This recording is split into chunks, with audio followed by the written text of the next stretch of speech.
Ô, Gabriel, eu vi algumas coisas também de um tempo que você tava travando uma batalha com o seu corpo. Não, pera, do quê? De Treinar? De construção do seu corpo. Tá feliz com o seu corpo, Gabi? Não, eu sou super feliz com o meu corpo. Acho que eu tenho uma genética muito boa. Eu não atribuo o corpo que eu tenho hoje a treino, porque eu tô há uns 8 meses sem treinar. Eu tenho uma boa genética de não ganhar gordura, de ter muita facilidade de ganhar massa. Na época do BBB, eu acho que eu tinha 64 quilos, 64 quilos. E depois eu consegui chegar nessa fase de treinar a 75. Eu tava bem legal, eu queria chegar a uns 80, 82, eu queria ficar bem forte mesmo, pra minha altura e pros meus objetivos. Só que a correria de produtor, cara, tem dia que a gente trabalha 12, 15, 16 horas por dia, e aí concilia com a carreira de ator, então vem um programa, quando eu chegar em casa eu tenho 3 projetos pra terminar o design, tenho uns 3 orçamentos pra terminar de fazer. Então, o treino que tava uma grande prioridade na minha vida já caiu. Já não está, infelizmente. Infelizmente. Então hoje eu tenho o corpo da minha genética, que é boa. Mas aqui não tem nada de treino. Nem Gabriel, você fala muito abertamente sobre sua sexualidade, né? Que você é demissexual. Isso. Você falou também birromântico, né? Isso. Em que momento você decidiu tornar isso público e o que veio na sua cabeça? Nossa, não veio nada na minha cabeça. Foi no BBB, né? Foi no BBB.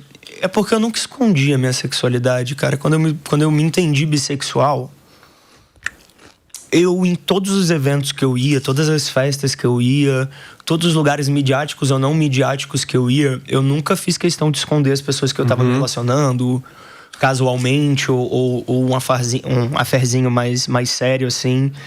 É porque eu acho que talvez a mídia não olhasse pra mim com essa atenção da minha sexualidade. Eu lembro em Malhação, em 2020, um pouquinho antes da pandemia, que foi por ali que eu descobri a minha bissexualidade. Teve uma entrevista que eu já comecei a mudar de mulheres que eu me relacionava para pessoas que eu me relacionava. E eu falei isso numa entrevista para uma jornalista na época, pessoas que eu me relaciono, etc, etc. Ela falou, pessoas que você se relaciona? O que isso significa? Eu falei, significa que eu me relaciono com pessoas, independentemente do gênero. E eu acho que isso foi, se eu não me engano, isso foi pra matéria em 2020. Só que eu acho que não viralizou, não virou. Então eu nunca escondi mesmo. E aí ali no BBB, no primeiro dia, eu senti de falar.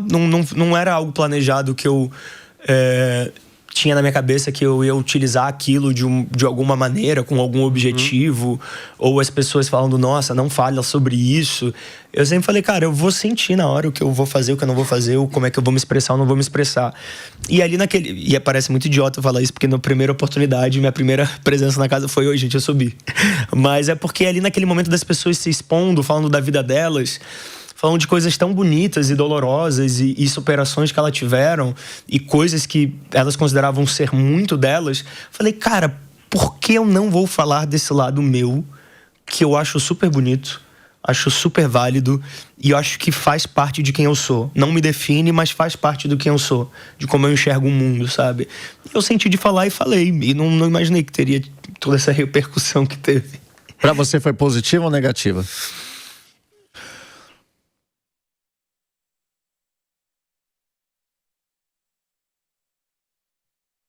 Acho que não existe uma coisa que seja 100% positiva ou 100% negativa. Eu tô em cartaz com uma peça agora também. Por que eu tô falando disso?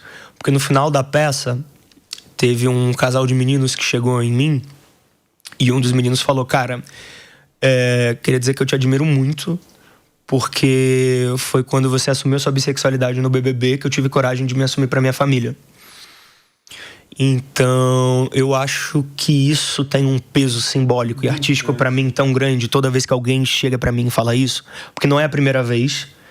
Quando eu saí do BBB, muita gente me parava pra falar isso. Então, eu acho que a gente tem que aprender a bancar o artista que a gente quer ser. E ser artista é ser contraditório. Porque você muitas vezes vai ter que escolher o que é mais midiático, mas você não pode deixar de ser quem você é e o que você acredita. falando comercialmente, em termos de dinheiro, claramente isso me afeta negativamente. Mas eu não sou artista principalmente por conta do dinheiro. Você disse que isso te afetou naquele tempo ou te afeta ainda hoje? Até hoje, com certeza. Até hoje. Você acha? Com certeza. Isso é inegável. Mas aonde você vê esse problema? Assim, onde te gerou problema isso? Contratos. Então, aí. Vou chegar lá, mas acho que pra chegar nessa parte, porque senão eu acho muito simplista falar isso é bom, isso é ruim. Eu acho que é complexo, não existe nada que seja ou uma coisa ou outra. E aí eu acho que é isso, tem uma grande gratificação das pessoas, primeiramente, de eu me sentir livre para poder me expressar da maneira que eu quiser. Isso acho que não tem preço, em primeiro lugar. Segundo lugar, entender o quanto você tá afetando as pessoas, tanto positivamente ou negativamente. Porque se eu incomodo alguém com a minha sexualidade, isso diz muito mais sobre a pessoa do que sobre mim. Claro. E aí é uma oportunidade sua de entender o como e por que isso te afeta. Cada um vai saber como o porquê. E porque eu acredito nisso, que a arte é mais do que a pessoa mais famosa ou menos famosa, que ganha mais dinheiro ou menos dinheiro. Acho que muitos artistas ao longo da história morreram sem fama. E hoje a gente olha grandes pintores e fala, cara, esse cara revolucionou. E morreu sem ter vendido um quadro, entendeu? Então, quando você olha um arquétipo de um galã no Brasil, você não cabe no imaginário do Brasil como um todo, no Brasil inteiro, não cabe o imaginário do galã bissexual ou gay. A galã a nível nacional. Não cabe. Pode tentar me convencer da maneira que for. Eu acho que isso é muito refletido na diminuição dos papéis que eu sou convidado a fazer de uma maneira geral. E segundo, na diminuição de papéis onde eu não seja testado para ser uma personagem LGBTQIAPN+. Sem partir pro caricato. Sem partir pro... Porque, tipo assim...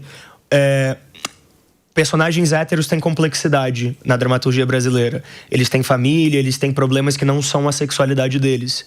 Um personagem LGBT, 95% das vezes... É o caricato. A história por trás da personagem é sobre a sexualidade dele. Então isso diminui a profundidade dramatúrgica que aquele papel se propõe a debater na sociedade. Então isso é muito legal por muitos aspectos, porque agora que as pessoas sabem que eu sou bissexual, elas me chamam para interpretar personagens LGBTQIAPN+, o que é muito legal para mim. Fico muito feliz e muito grato em poder fazer personagens LGBTQIAPN+, mas primeiro me restringe muito mais a esse tipo de personagem, e segundo... quem ganha mais não é o personagem LGBT, porque o LGBT geralmente não é protagonista, né? Quem ganha mais é o galã, que vai ter várias coisas ali dentro do personagem dele. Vai ser sobre depressão, vai ser sobre relacionamento familiar, vai ser sobre autoestima, vai ser sobre várias camadas do que é ser um ser humano. E personagens LGBT geralmente não, são muito mais estereotipadas. Até porque a maioria das pessoas que escreve, dirige e produz não são LGBTs. Uhum. São pessoas hétero que escalam personagens e atores... Tá pensando nisso, né? E que criam um personagem com um certo trejeito já pra... É um ponto, Gabriel, que a gente não vê, tipo, personagens da comunidade... sem trejeito, nada contra, né? Mas a gente não vê personagem. A gente não é só isso, cara. Exatamente. Eu quero fazer a gay trambiqueira, tá ligado? Exatamente. Eu quero fazer só o cara que tá sofrendo porque não quer se assumir. Parece que é sempre os sempre mesmos, sobre isso. É sempre o maquiador, é sempre o produtor de arte, é sempre o amigo da protagonista. Nunca é, sei lá, o empresário bem-sucedido. Nunca é esse perfil, né? E eu acho que fala muito sobre isso, né? Tipo assim, infelizmente ainda a gente não tem não tem tantas pessoas em cargo de poder. E aí, tá gostando do nosso conteúdo? Então não esqueça de seguir as nossas páginas @QueMaisPodcast nas redes sociais e também aqui no YouTube.